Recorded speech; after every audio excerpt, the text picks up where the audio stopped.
Fáilte Cushti and Gunan agus Pobble de Bhí Van Ower, and welcome to the Regeneration and Community Committee for September, Tuesday the 8th.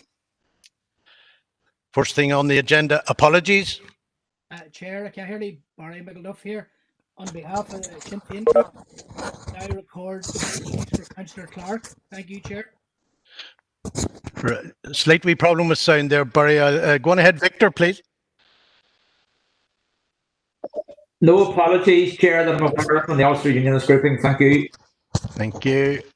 Errol. Thank you, Chairman. From the Democratic Unionist Party, Councillor Paul Robinson will be running slightly late. Thanks for that, Errol. And any other independents or all parties aware of any apologies? Chair, you're okay, Chair. Comment. No apologies from us here. Thank you. Thank you. That's great. Yeah, Chair, Councillor Keenan's running about 5 minutes late, but he should be with us very shortly. No problem. Thanks for that. Just hold on a wee second. I adjust this headset to one with a slight problem.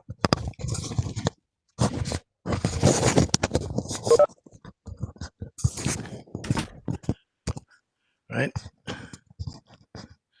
Apologies, members. Hopefully this will be slightly better now. Item 2, the minutes. I have already signed the minutes of the confidential and the previous meeting. Item 3, Darvu Specia. Anyone has any declarations of interest? Chair, Alec Baird. Go ahead, Alec. Yeah, 7-7 Event Strategy Working Group, 7-11 Marble Arch Caves, and 8-6 from Anna Lakeland Tourism. Thank you. Alex, anyone else indicating there? Councillor Deehan, Chair. Go ahead, Josephine.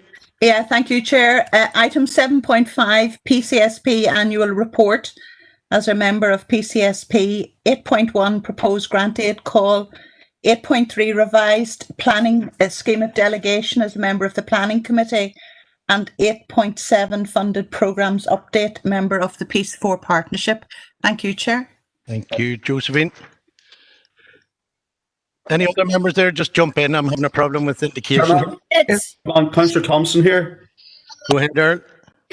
Declarations of interest is 7.7, member of the Event Strategy Working Group. 8.1 is a member of the Grant Aid Panel. 8.3 is a member of the Planning Committee. 8.7 is a member of Peace 4 Partnership. And item 13 is a member of the Gorton Glen Steering Group. Thank you, Chairman. Thank you, Earl. Chairman, Bert Wilson here. 8.1, the Grant Aid Panel. Right. Caherley, Glenn Campbell and Shaw. Yeah, go ahead, Glenn. 8.3, member of the Planning Committee. Margaret. Chair here. Anne-Marie. Yeah, 8.1 Chair, and it's the Grant Aid Panel. Thank you. Thank you.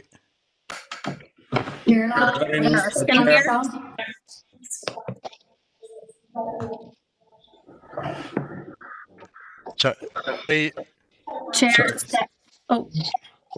Right, so Bernice here, Tommy, a declaration of interest on 7.11, Chair of the Marble Arch Caves and UNESCO Global Geopark. Right. Sorry, I missed your first one, Bernice. Could you repeat, please? It's just only one, 7.11, and it's Chair of the Marble Arch Caves, UNESCO and Global Geopark. Okay. Bernice. Next, please. Robert Irvine. Robert. 8.3 Planning Committee member. Thank you, Robert. Next. Alan, really, Chair? Alan, yeah, go ahead again, Alan, please. 7.2, provision of cycling club for 7.2, 7.5, 7.7 events, festival event strategy working group, 8.2 broadband working group, 8.3 review of council planning scheme, And Agriculture Liaison Committee. Thank you, Alan. Howard Thornton, Chair. Howard, go ahead, please. 8.1, Chair, with regard to Grant Aid Appeals Panel. Thank you, Howard. Stephen McShannon here. Say again, please. Yeah, Stephen McShannon here, Chair. Oh, Stephen, go ahead, please, Stephen. Sorry. Thank you. 7.7 Event Strategy Working Group and 8.1 Grant Aid Appeal. Thank you. Diana. Sorry, Diana Armstrong, please. Thank you. Thank you, Chair. Item 8.7, Piece 4. Thank you. Funded programmes. Thank you, Diana. Next there, please. Chair, Victor here. 8.2, the Broadband Working Group. Thank you, Victor. Chair, Chair. Again, please. Garvin McPhillips here, Chair. Garvin, go ahead, Garvin. 7.7 Event Strategy Working Group and 8.6 member of FLT, please. Thank you. Next in line there, please. Chair Deborah Erskine here. Deborah Erskine, please go ahead, Deborah. Yeah, so it's 8.1 grant aid in relation to Fermanagh Scouts and Clogher Valley Rugby Club. Thank you. John here, Chair. Go ahead, John Coyle, yes. 8.1 grant appeals panel and 8.3 member of the planning committee. Thank you. Thank you. Keith Elliott. Keith Elliott. 7.5 PCSP. Thank you, Keith. Stephen Donnelly here. Stephen Donnelly, go ahead, Stephen. Yeah, 7.5 member of PCSP, 7.7 member of Event Strategy Working Group, and 8.2 member of Broadband Working Group. Thank you. Thank you. Mary here. Mary here. Mary, go ahead, please. 8.1, 8.3 planning and grant aid. Thank you. Thank you, Mary. Thomas O'Reilly. Thomas O'Reilly, good man, Tom. 7.5 PCSP, 7.7 events member, 8.3 planning, 8.6 FLT, 8.7 Piece 4. Thank you, Tom. Go ahead. Next. Siobhan Vickery here.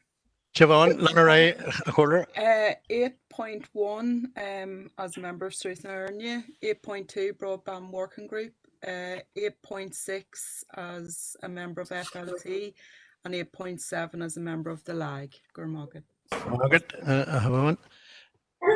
Chair. Go ahead. Mark Buchanan, Chair. Mark, go ahead, Mark. 7.2 Fontana Regeneration Initiative, 8.1 grant aid, and 8.8 for the agricultural group. Thank you. Thank you, Mark. Donald O'Coffey. Donald, Lanneray. 5 PCSP and 7.7 is the events. Thank you. Very good. Chair Anne-Marie Donnelly. Lanneray, 8.2 Broadband Working Group and 8.7 as a member of the LAG. Thank you. Very good. Next. Collier McAleer shot. Lanneray. Number 8.1 for the Grant Appeals Committee, 8.2 the Broadband Working Group, 8.6 from Anna Lakeland Tourism Board, 9.8 is the letter from Save Our Esperance, which I'm a member, and 13, I think a previous member mentioned it should be on the Gorton Glen steering group, although I don't think it's explicitly referenced in that, but I'll make a declaration anyway. Better safe than sorry. Moihu, go Chair. Here, Chris Smith, please. Yeah, thanks. 8.3 planning and 8.1. I'm a member of one of the groups that's receiving money. It's Hospital Road Community Association. Thanks, Chair. Right. Hopefully that was recorded, Chris. I missed it, and I've just discovered why my audio was so poor. I had my own sound turned down. Apologies to all members. Anyone else to declare an interest? John McCloughery. John, go ahead. 7.5 PCSP member, 8.1 Enniskillen Rugby Club receiving an award on that, 8.2 Broadband Working Group, 8.7 Piece 4. Thank you, John. Will be any more? Sean Donnelly here. Yep. Hello. Yeah, Lanneray, Sean, we can hear you loud and clear. 8.3 planning. 8.3 planning. Chair. David Keenan here. 8.1 grant aid. 8.1. Good morning, Emma. You've joined us. Thank you. Tommy, Anthony here. Anthony Feely. Lanneray, Anthony. 8.3 planning committee. 7.11 Marble Arch Caves, that joint committee. 8.7, I don't know if it's piece 4, some one of them. I haven't got into my agenda right yet, Tommy, but I know some one of them are mixed up yet, you know? But I'm trying to get into it. Right. We'll clarify that. Thanks, Tommy. Right. Anyone else there? Chairman Barry McElduff here, 7.5 PCSP. Thank you. Chair, can you hear me? Yeah, go ahead. Is it myself to go ahead? No, sorry. Had you finished, Barry? Right, yes, had indeed. Thank you. Thank you. Good morning. Was that you, Bert? No?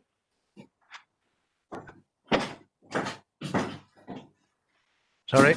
Was there another councillor trying to come in there? I ask some councillors to mute their microphone, please. We're getting background noise there, please. Anyone else from the floor to declare an interest?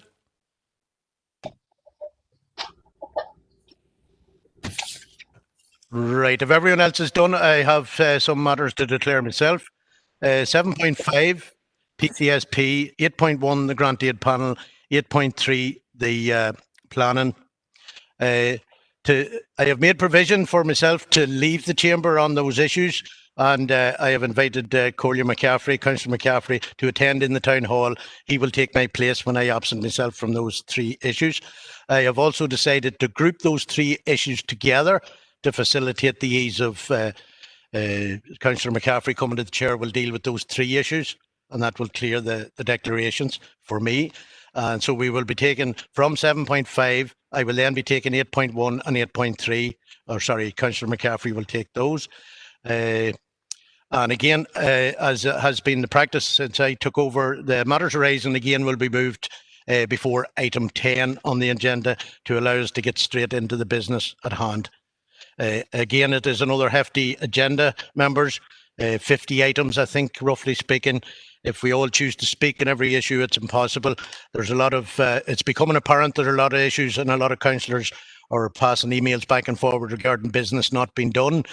Part of the problem is we're not managing to get it through the committee. So maybe we'll bear that in mind. And with that, we will go ahead to item 7, community. Sorry?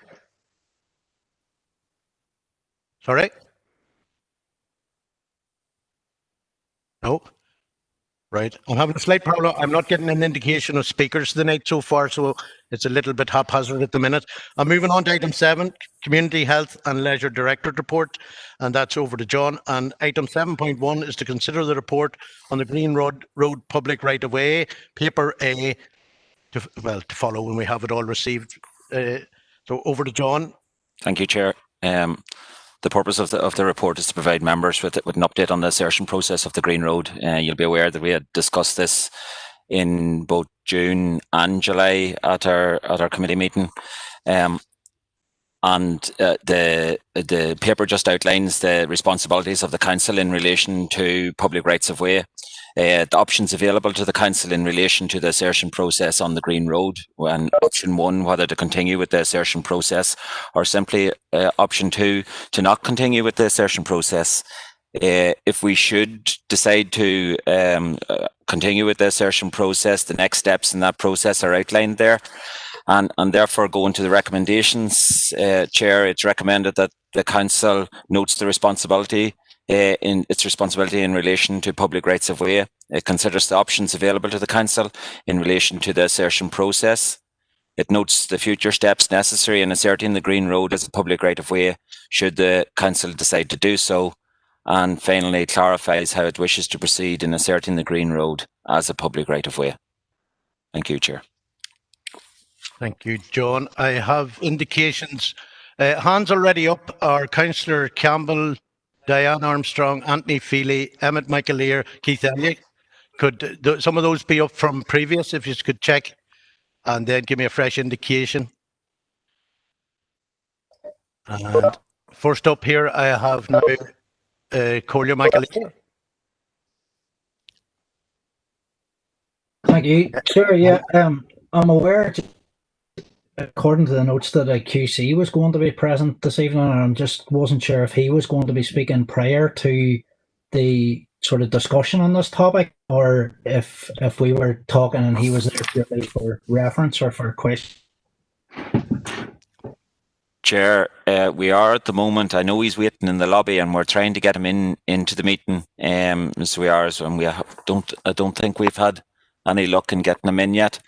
But Chair, he is due, and he will answer the questions from members in relation to the assertion process. Okay, well, it's a bit disappointing if we're paying for him and he's not fit to attend the meeting. Well, I suppose I will be proposing that the council proceeds with option 1, and as has already been agreed or brought forward to the council back in, I think it was November 2016, a report that the council officers carried out themselves that confirmed that the Green Road is in fact a right of way. This was agreed by council and I believe passed unanimously in 2017. It was further agreed in 2018 by council that it should be asserted as a public right of way.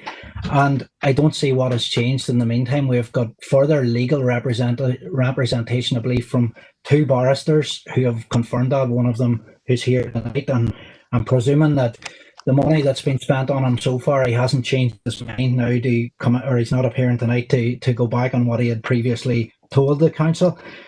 If we look at the Access to the Countryside Order 1983, it clearly states that the council has a duty to assert, protect, and keep open and free from obstruction any public right of way. This issue should be put to bed. It should have been put to bed a long time ago. The council has, on numerous occasions, investigated and found this to be a public right of way. There are records going back to the flight of the Earls and beyond it that this was a public right of way. It was used by the O'Neills as they moved from Tullyhog to Rathmullen, and I believe it was in the council's own report that the views and the opinions of people or emotions, the views of landowners, their concerns actually shouldn't come into consideration on this, that there's a clear black and white definition that if it's a public right of way, it should be asserted as such. I think that we'll probably hear from a few objectors to this whose main objections will be to do with cost, and if you look at the costing involved, it's actually quite minimal. As I say, we have the to say that we're right in asserting with this from numerous professionals who we've paid money to come back to us. Right. The costs are fairly minimal, and indeed the costs of maintenance, the actual responsibility of the council is fairly minimal in what they have to do. The responsibility on landowners is fairly minimal. In fact, yeah, another issue could be liability. Emmett, sorry to cut across you. You've made your case fairly clear at the minute. I've quite a few indicating, and instead of anticipating maybe a counter argument, maybe we have to allow some other councillors in, and then obviously you will have an opportunity to respond to the specific objections if there are any. But if you could allow me the time to go down through the selection of councillors, and then I certainly will allow you back in to sum up as the proposer. I was just going to say, just in terms of the liability issue, it's actually an issue of misfeasance, so it's that again, Emmett, sorry to cut you across again. That's quite a legal argument you're putting in. When and if we can manage to get, at least we will have Philip Kingston on, and if we're lucky enough, we will have Mark or QC coming in. So if you could allow me to go down through the selection of councillors, and then as the proposer, I'll allow you in to sum up to any possible counter arguments to what you're putting forward. Next, Keith Elliott, you're next on my line. Yes, thank you. Go ahead, Keith. Yeah. So I know at the last meeting I had proposed that we wouldn't go through with this process, and obviously due to the time constraints in the meeting, that there wasn't a vote taken on it. You know, and I know since then, like I've received a lot of emails from landowners and people in there that's not happy at all with it. I know that there was a correspondence between the council and landowners at the beginning of August, telling them about the upcoming the drone footage. Can I ask, has there been any correspondence since that between council and the landowners? Has there been any negotiations or any talks between council and landowners about this? To start with, please. Thanks, Keith. Chair, or John, sorry. Chair, throughout the process, the council have been very open and transparent with all of the landowners in the assertion process from the very start in 2016, when we first received notification or queries from landowners with regard to the assertion process. We undertook a huge process of consultation with all of the farmers, all of the landowners in the area, and throughout the process from that date until this date, that consultation has continued. Councillor Elliott is absolutely correct that in relation as lately as August, when we were carrying out the drone footage, before we done it, we actually wrote to them and told them that it was happening. So consultation, I suppose, is all of the landowners are absolutely aware of the process. They're absolutely aware of the process, of the stage at which we're at in the process, and of the issues that are pertinent at this time. So I suppose the consultation is one thing that we haven't been short on in this process. So can I ask, have the landowners then, if they see, have they been able to view this drone footage? Chair, the drone footage, we are at the moment trying to get a system by which it can be relayed to the landowners, and in fact some of the landowners were actually consulted with today in relation to trying to set up a system. So they will have footage of the quarter of an hour drone footage which was produced as a result of the activities that took place in August. Yes. Well, it's based on that answer. Would it be possible then, can I propose that we would defer this for another month until the landowners are given the opportunity to view the drone footage? Thank you. Yeah. Thanks for that, Councillor. Next on the line is John McLaughlin. Councillor McLaughlin. Thank you, Chair. Chair, I've obviously had a look at this and have to... I mean, the drone footage is clearly showing that there's a road, or there had been a road there at some time. I don't think that's a point of argument. I believe that the only thing that can be outstanding is the legal status of the road. Now, given the appearance of it on maps and stuff, and the fact that when the second road was made, if it was a legal diversion of a right of way, then that would deem that the Green Road was no longer a public right of way, and we would be looking at the estate records that owned the land there. Obviously, anything pre-1870, there was a minimal amount of landowners. That should be easy checked. We have the 1805 Postmaster General Survey of Ireland by Mr. Alexander Taylor, which recommended which roads would be improved for the mail carriages, which might fit in with the time that this was done. We also have the 1822 Road Grants Act, again, and then finally the 1831 Board of Public Works, which superseded the roadworks grants. These are all acts of Parliament, and if this road was improved under those acts of Parliament, that would clearly define it. If that isn't the case, and we don't find any record, then we obviously go ahead and assert. If we do find, well then we're wasting our time trying to assert, and we're wasting the money. And I believe that the money that's been invested so far, that these checks should be carried out first. I mean, it's purely, this is just going to be down to what is the legal status of the road. It has nothing to do with who uses it, who doesn't use it, if it's never been used, it's whether it still is a public right of way or not. And the fact that the new road still goes from point A to point B, it goes from Greencastle to Rushkey, then it may be that they were diverted away from the Green Road. And I believe that these records would need to be thoroughly searched, either in Dublin or in Westminster. And once that's done, then we can say, and it's not fair to expect council officers to do those searches. It may be that we would have to engage a company to do it. But if we're going to go to court, we must have a realistic chance of winning it. And if we go there and a barrister produces showing that this was a legally diverted road, then we've lost, and that's it. And we've wasted taxpayers' money without having the full evidence there before we go to court. So that would be my recommendations tonight, that we, obviously we'll get legal advice here later on. It's a shame that we didn't have the barrister here, that we couldn't actually put this stuff to him. But I mean, it's all based on whether this is legally still a public right of way or not. It's not how many people wheel wheelchairs, how many people lead horses up and down it, how many people walk it every day. That has nothing to do with it. It's whether it's still legally a public right of way or not, or whether it has been diverted onto the new road and is no longer a public right of way. Right, John. Thanks for that, John. Right, Councillor Swift, Bernice.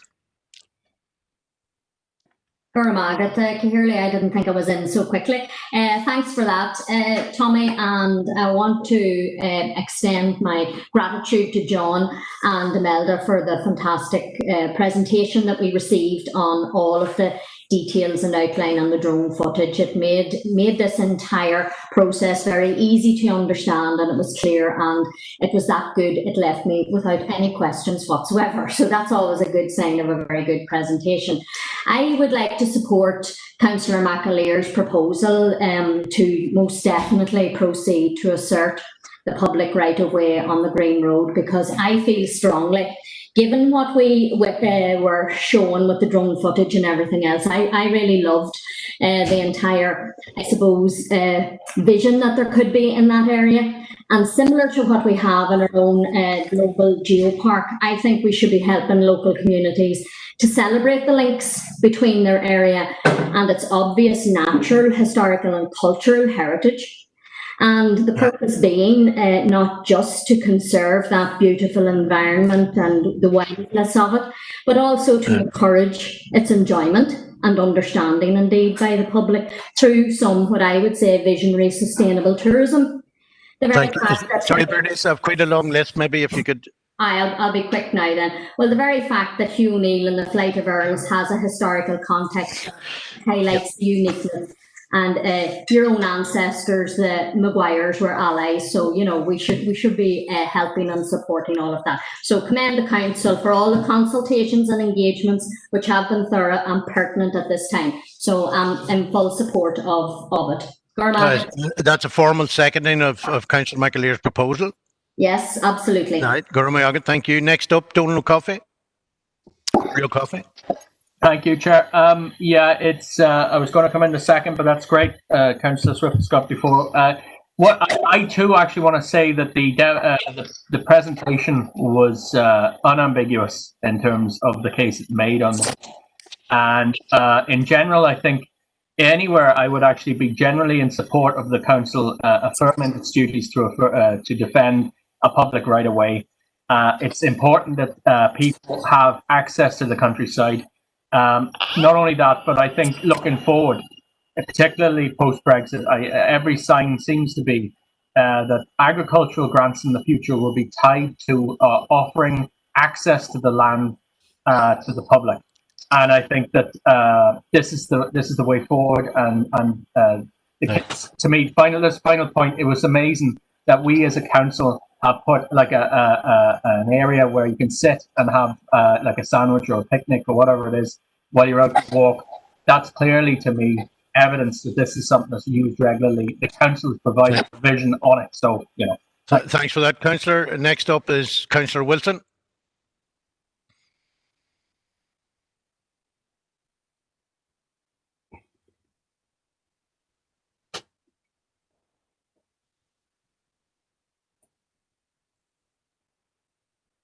Right, Councillor Wilson must just have his hand up in there. Councillor Corey, Lanneray.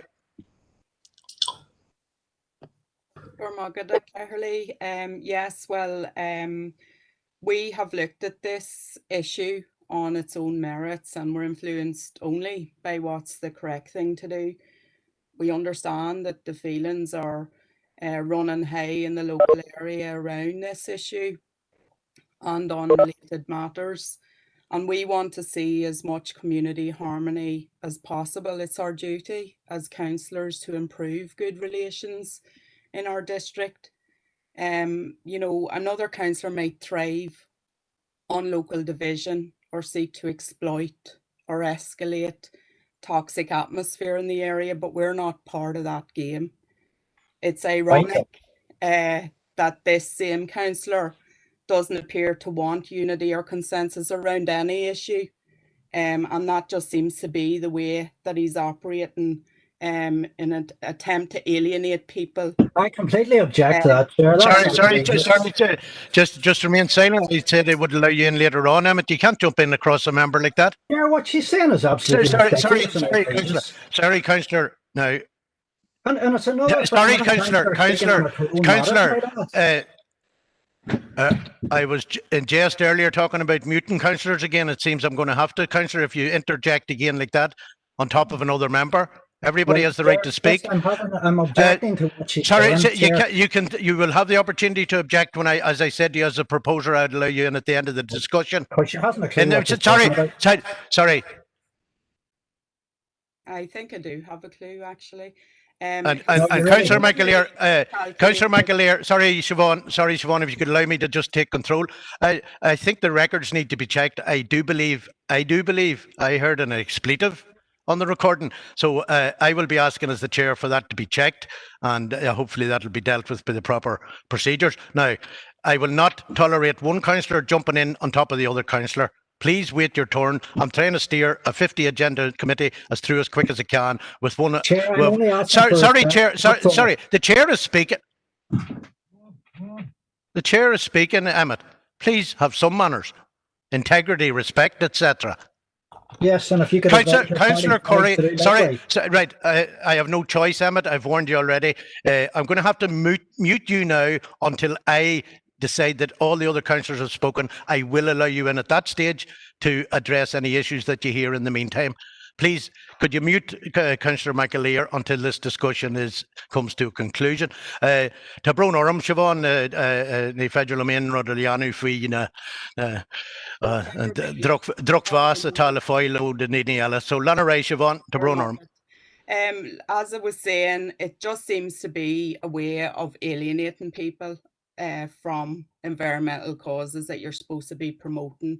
So we want to put it on record that we and the local community in that area are very concerned at these antics and at the alleged antics of others. That said, we haven't allowed this concern to affect our position on this issue in any way. Sinn Féin's consistent position is based on the Council's duty to assert, protect and keep open any public right of way, and that's for the benefit of everybody. This is about respecting people's rights. It's not about inflicting a defeat on anyone. And we're aware that landowners have rights as well as duties as well. Our position predates this mandate, as you will know, Caherly. It predates my own time on this council, as well as the councillor who appears to be doing his utmost to muddy the waters. Again, Sinn Féin's position remains unchanged, and we want to make that very clear. We also would like to take this opportunity to call for an end to any bullying or intimidation from whatever source. Even when people strongly disagree, there should be greater tolerance and respect for other people's legitimately held views. So we wish to support continuing with the assertion process. Gormagad Caherly. Gormagad, Siobhan. Next up is Eamon. Go ahead, Eamon. Thank you, Chair. Yeah, I fully support Emma's proposal to assert the public right of way. The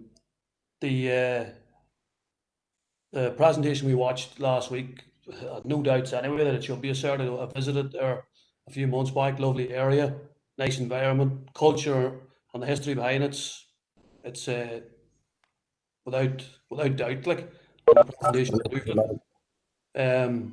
So yeah, fully support it. The only thing I'm disappointed in is after watching the presentation and all the evidence that based that it that it is a public right of way and should be asserted, is that it's took so long.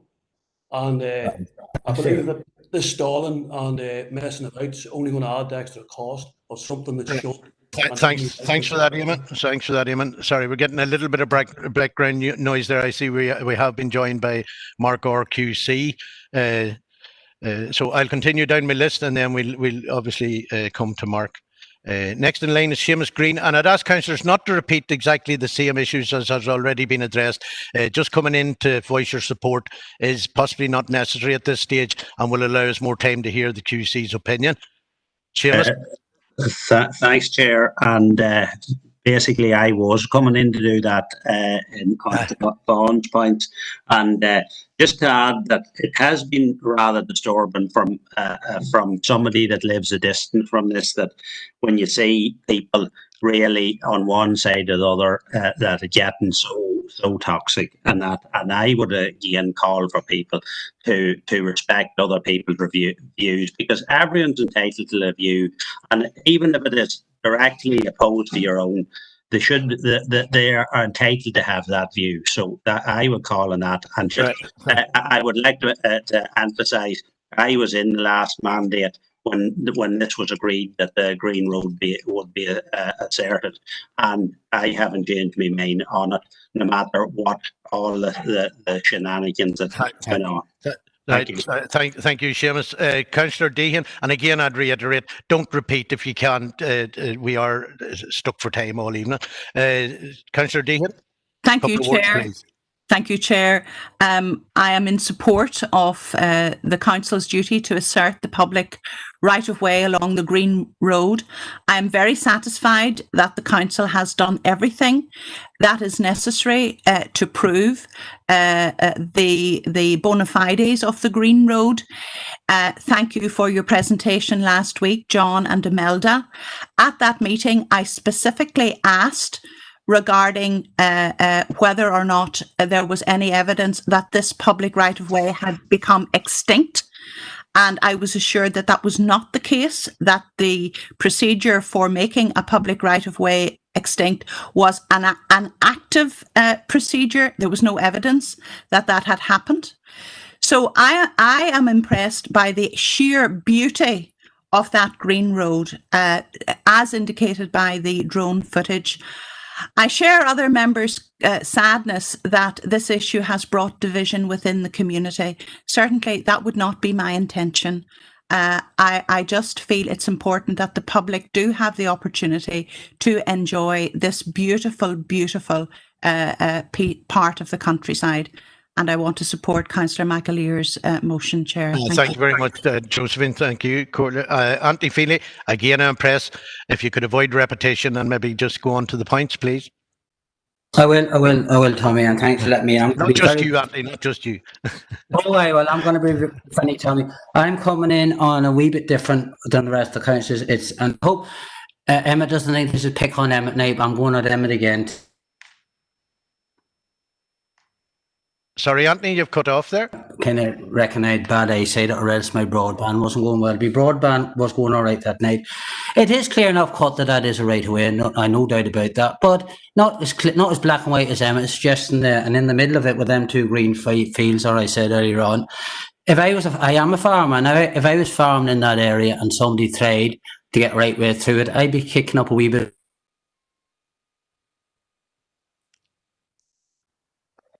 Sorry, Anthony, you're breaking up there, Anthony. Sorry, Anthony, you're breaking up.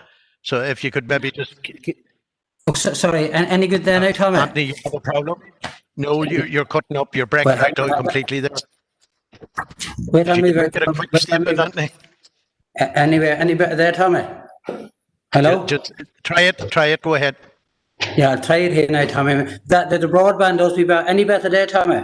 Yes, go ahead. I can hear you clearly, Anthony. Yes. Yeah, it's just about I'm coming from the farmer end of it. I was suggesting that night it's not as clear cut as they said. Like, there is going to be a bit of hassle with the farmers up there. I know that, but I've no doubt in my mind there is a right of way there, and I would be backing a right of way there, as I always look for right of ways.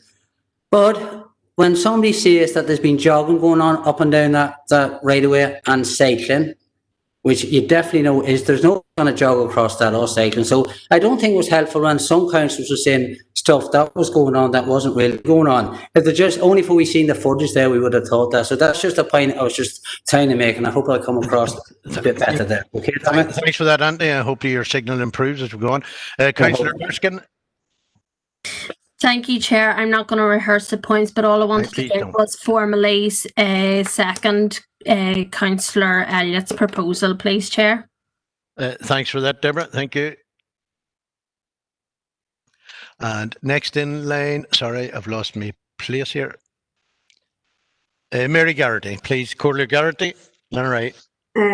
Thank you. Thanks very much, Chair, and thanks, John and Mel, for the presentation last week. It was lovely, as I said before. Apologies, Tommy. But just now, when we have the QC on, you know, I'm listening all around. I know the upset it causes, but we have waited this long. John McCloughery came in with what I would deem a bit of an additional sort of information, or I didn't catch it all. If that could be put to the QC, because he did propose it for another month, and you know, I'm one for wanting all the information, but just if that could be rehashed, Tommy to maybe the QC to advise us on that, and maybe it's not relevant just before we would make the decision. Well,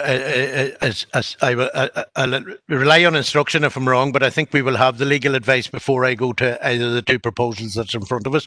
I think that would be only but fair and proper and probably legal. So happy enough, Mary, I'll move on. Councillor Irvine. Thank you. Councillor Irvine. Thanks very much, Chair. I would like to formally second Councillor McCloughery's proposal. I think the information we got when we saw the drone footage confirms that the Green Road indeed was a road 250 years ago. But I think we have, at the moment, insufficient evidence to assert that it still is a public highway, even though in disuse. I did ask the question, what information was pertaining out of DFI roads who have the I suppose the brief to look after the whole road system in Northern Ireland. And I think the details coming back from Imelda were fairly scant. I would be unhappy actually moving forward to assert in the absence of information and just going on that absence of information, assuming that the Green Road was still a public right of way. We don't know what has happened in between. Councillor McCrockey has raised important issues that I think we need to delve into other archive records to see exactly what has happened in the intervening period since it was disused as an actual highway, and to see if anything has changed in regard to its status and ownership and everything like that. And I take the point that Councillor Feely was saying in regard to the assertion or the taking over of parts of the route by farmers. One wonders why they have done that and where that has come. I think if Mr. Orr is going to provide the information, maybe one of the questions I would like him to answer is, there's no doubt that it was a public right-of-way. The question is, do we work on the assumption of disproving that it is currently a right-of-way, or are you working on the assumption that it is a right-of-way, always has been, unless the status has changed? And that is the basis going forward for assertion. I'm unhappy in regard to the previous advice given surrounding that, and I would just like clarity on that. I think part of the advice given previously was that it wasn't a clear-cut case, and that the matter, when it went to the court, could go either way. Maybe if that issue was cleared up, it may help to alleviate some of the issues I have, but I formally seconded Councillor McCloughery's proposal. Thank you, Robert. Yeah, thank you. Next up is Victor Warrington, Collier Warrington. Councillor Warrington, please. Thank you, Chair. Well, I don't want to over-egg cake, but I just want to ask, what correspondence has there been between the council and the solicitors regarding the legal status of the route? Like, as Robert said, the information we got from Imelda last week, as much as some of it was good, there was some of it wasn't that clear. So obviously, I know John Boyle's here tonight, and we have Philip here, and we're also blessed with a QC with us. So a £345 nerd. I'm only joking. So I think that would be an interesting question. How much correspondence has there actually been between the legal teams and the council on this? Right, Victor. That's a good opportunity for us to move to some legal advice. I would think everyone else's hand has gone down, thankfully. John, would it be correct to go into? I've been advised, and probably correctly so, to receive the legal advice, we would need to go into committee. Councillor Irvine proposed we go into committee. Second. Seconded by Councillor Thompson. And seconded Councillor Coyle. So will I call Philip in first, possibly? Just to formally welcome Mark Orr to the meeting. Thanks for coming. Just checking that the recording has been silenced before we proceed.